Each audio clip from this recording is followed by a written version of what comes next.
Welcome to the RAF History, People, Manning and Interpretation panel, the final panel of the day. I'm very pleased to be able to introduce our first speaker, Sally McGlone. Former RAF officer Sally is studying for a research degree at the University of Portsmouth, and her topic is the promulgation of regular service for women after the Second World War. So over to Sally, please. RAF Museum Conference,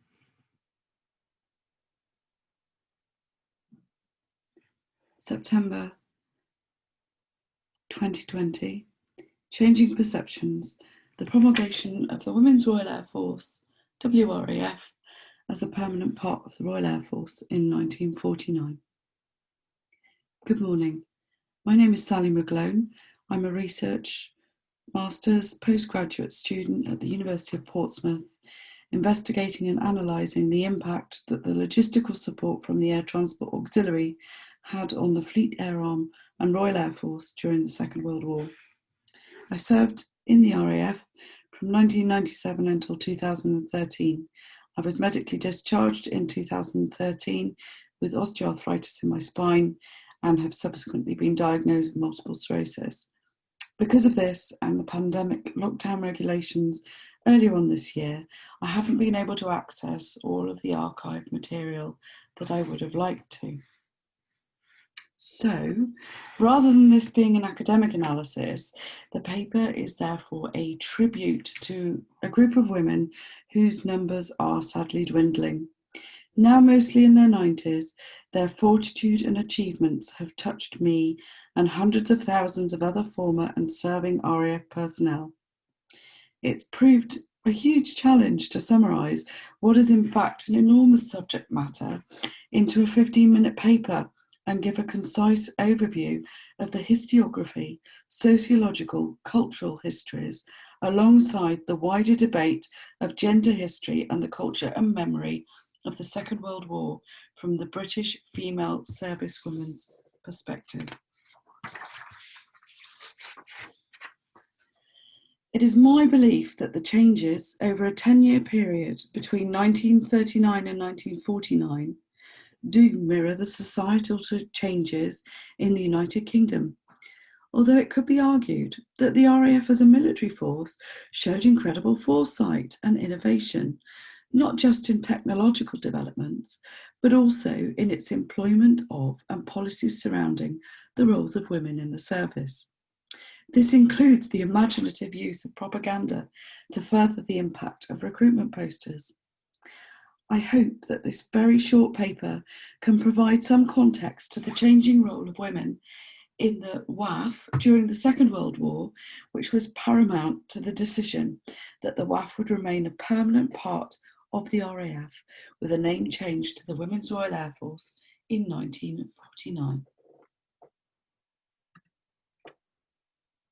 In order to give you all a brief overview and context and a bit of interest for the audience, I should like to start with a very short chronological history of women in the RAF. As the First World War continued, the loss of men to trench warfare in France and Belgium increased. By 1916, the Empire and Britain was drained of men, with huge losses in frontline troops. The senior officers and government officials decided that they would accept women into the British Army.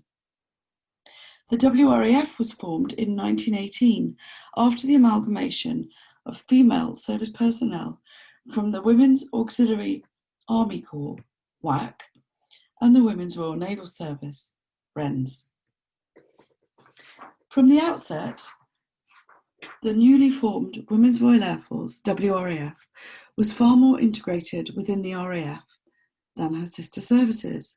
By December 1918, there was a peak number of 24,659 WRAF personnel. The end of the First World War in 1918 began the drawdown of women employed in the roles previously undertaken by servicemen. Despite efforts by the Air Ministry and War Office arguing to retain a small permanent women's cadre attached to the Royal Air Force, it was decided that the WRAF was no longer required. There was no longer a need for the women to take on the roles, and with great sadness, the WRAF was disestablished. The trauma, loss, and significant social changes experienced during and in the aftermath of the First World War had led to a complete overhaul in the role of women and their aspirations.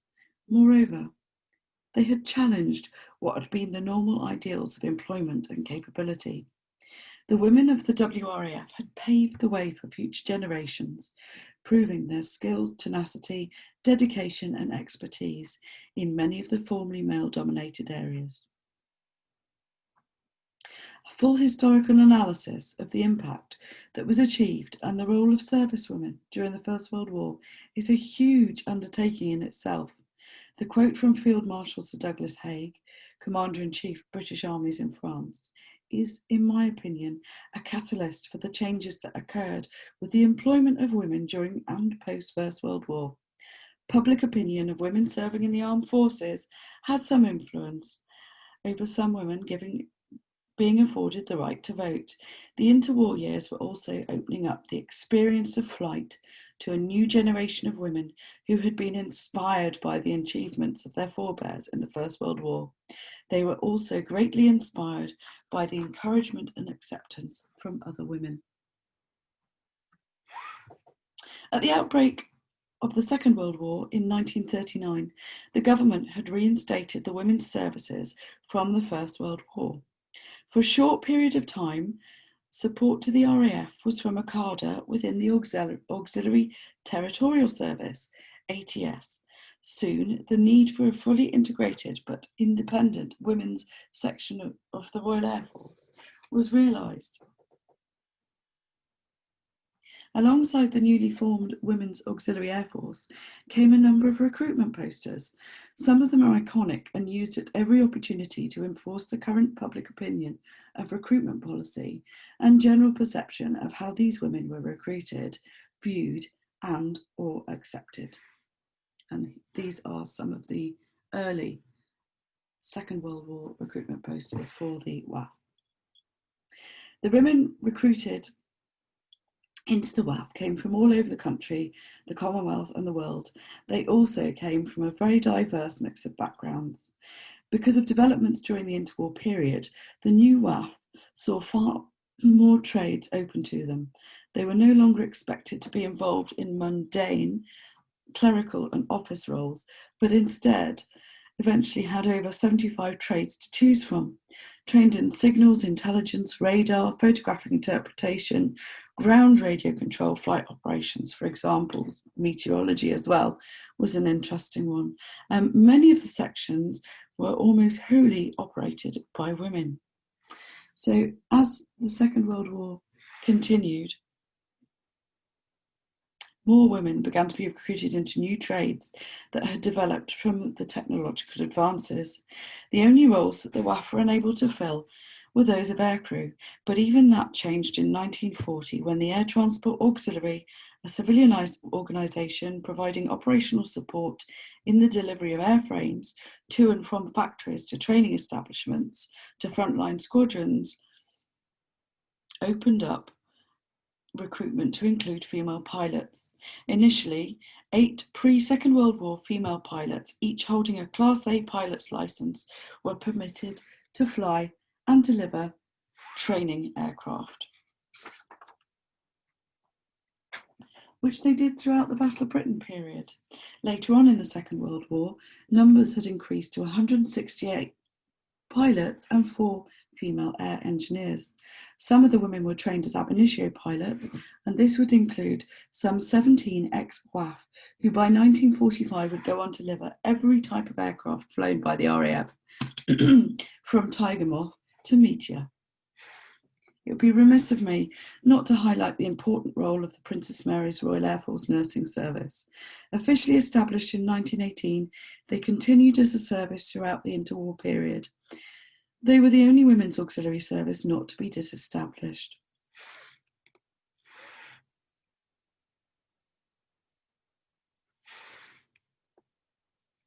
Towards the end of the Second World War, the WAAF found themselves posted to more overseas locations. There were radar plotters based in Belgium and the Netherlands to assist tracking and location of the launch sites of V1 and V2 rockets. Increasing numbers of WAAF were deployed to Europe after D-Day. And throughout the German withdrawal, WAAFs were used to backfill roles in the United Kingdom and throughout the Commonwealth. When Germany surrendered in 1945 and was controlled by the Allies, Germany was divided into British, American, and Russian sectors. The WAAF found themselves posted to RAF stations across Germany. A blockade of all land, air and sea routes by the Russians in 1948, which led to the Berlin Airlift, saw WAAF working alongside their male colleagues in logistics, supply, air traffic control, ensuring that the year-long 24-hour per day relief effort could continue. In 1946, Parliament announced it was planning to retain women in the armed forces on a permanent basis. Women in the WAAF were granted a continuation of military service under the extended service scheme. This ensured that there was a nucleus of fully trained officers and NCOs to assist with the development of a permanent force. Many of the women who signed on for extended service were offered overseas postings. Egypt, Germany, Gibraltar, Aden, Hong Kong and Cyprus were all places where the women could be expected to be posted. Understandably, recruitment propaganda reflected the changes in roles, but also a huge shift in social and gender perceptions. Here is an extract from a 1947 WAAF recruitment film produced by British Pathé, but narrated by me. Despite seeming incredibly awkward and archaic today, it was innovative for the time of its production. The language used and the emphasis in the film has changed. In the clip, the focus is on the choice of the individual woman, a choice to have an independent career, a choice to navigate from the old stereotypes, and a choice and ability to further herself as she wished to do so on her terms. Kitchen in house, and there is a lazy old man sitting at a table and a woman cleaning dishes at the sink. There was a smart young girl and a lazy old man. The smart young girl used to work taps, while the lazy old man disposed of the heel taps. Well, one fine day, and the girl disappears. Oi, where's she gone? What about the washing up? Girl, I've gone to join the WAAF. That's where I've gone, to start myself off in a career with prospects, where there's plenty of companionship, the chance to travel, and maybe even the opportunity to fly. Image of lazy old man in kitchen at sink washing up. And now things are a bit different. The lazy old man is working the taps. The smart young girl is tapping out the whole works in the WAAF, where she will live happily ever after. The bravery, dedication, tenacity of all the WAAF did not go unnoticed. By 1948, the WAAF had been fully integrated into the RAF. They served all over the world. During the late post-Second World War period, between 1948 to 1949, the WAAF were pivotal to the operability of the RAF. Recruitment, selection and training of the women were all streamlined to run in parallel to their male colleagues. As the training was amended and improved, so were the opportunities offered to the women of the WRAF. A significant breakthrough for this period was the approval and agreement that some WRAF officers or volunteers, 6 pilots, 3 navigators and 3 signallers would be trained to RAF Wings standard. This scheme was postponed due to an overload in flying training system until 1951. The social and political changes during the 1940s had allowed for a greater acceptance of females in all of the armed forces. I've interviewed a number of women who served. Unfortunately, I do not have the time to include their oral histories today. Many women found themselves posted to dangerous environments with far more risks than they'd been subject to in the years during the Second World War. The post-war period encompassed monumental changes, innovations in space travel, developments in technology, and the rapid changes in the design and performance of aircraft, combined with a great shift in public opinion, awareness, and the importance of the WRAF. Per ardua ad astra, through adversity to the stars, a perfect encapsulation of the role and impact that women have played in the history of the RAF.